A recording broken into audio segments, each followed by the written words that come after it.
To access the new content, we must have defeated General Radahn and Mohg, Lord of Blood, before a new NPC awaits us in Mohg's boss arena. Needlewoman Leda and her entourage want to travel to the Shadowlands to follow Miquella's trail. When we touch Miquella's withered hand hanging from his cocoon, we are teleported straight to the new area. Although the word area cannot even encompass the sheer scale of the Shadowlands, we expected a world about the size of Limgrave, and that's what we got. However, only if you look at the map from above. What is not shown there are the unimaginable differences in altitude that we have to take into account on every journey. Monumental structures stretch into the sky everywhere, and gaping abysses lie beneath, so deep that they are veiled by the cloud cover.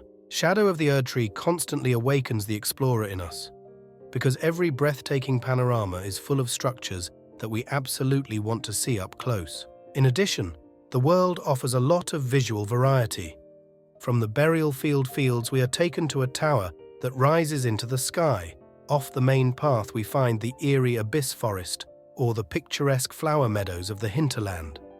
The art design is once again phenomenal, and the panoramas and lighting often even steal the show from the visually stunning main game. In the middle of the map stands the Shadow Fortress, probably the largest and most complex dungeon that From Software has ever built. This fortress alone connects so many areas together that we found new paths there until the end. The golden rule from the main game still applies. If it looks interesting, then we can somehow reach it. However, exploring the Shadowlands is even more challenging.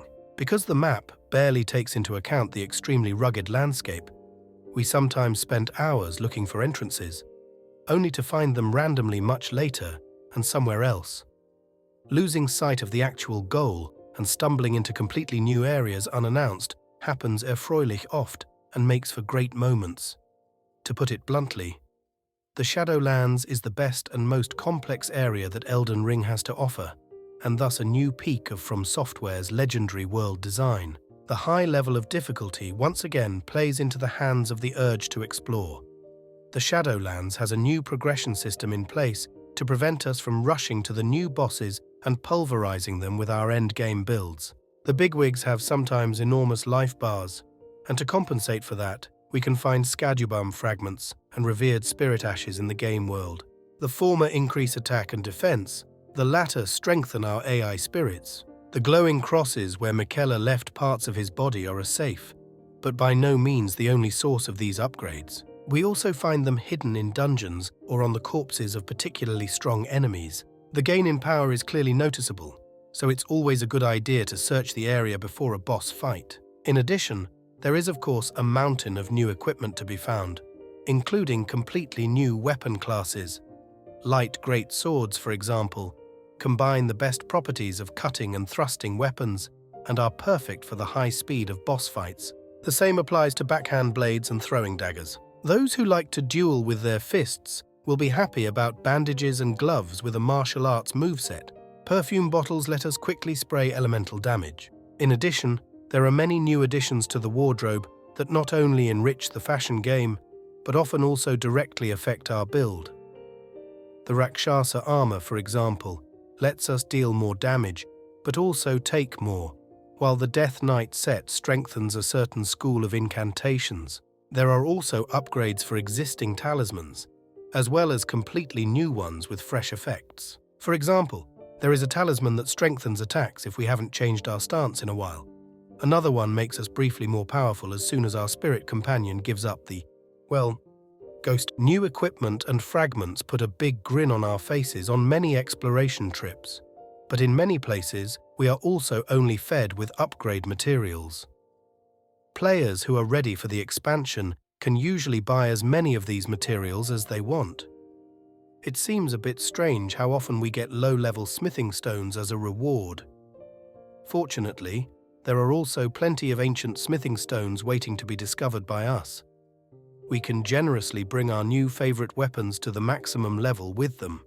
The Shadowlands seamlessly continue the difficulty curve established by the main game. Standard enemies and especially bosses are relentless. Expect long combos, devastating area of effect attacks, and punishingly short windows for counterattacks. Mastering precise dodging is essential for survival. Several bosses stand out, including the Dancing Lion, the epic fight against Mesmer the Impaler, and a secret final boss that will undoubtedly join the pantheon of From Software's most memorable creations.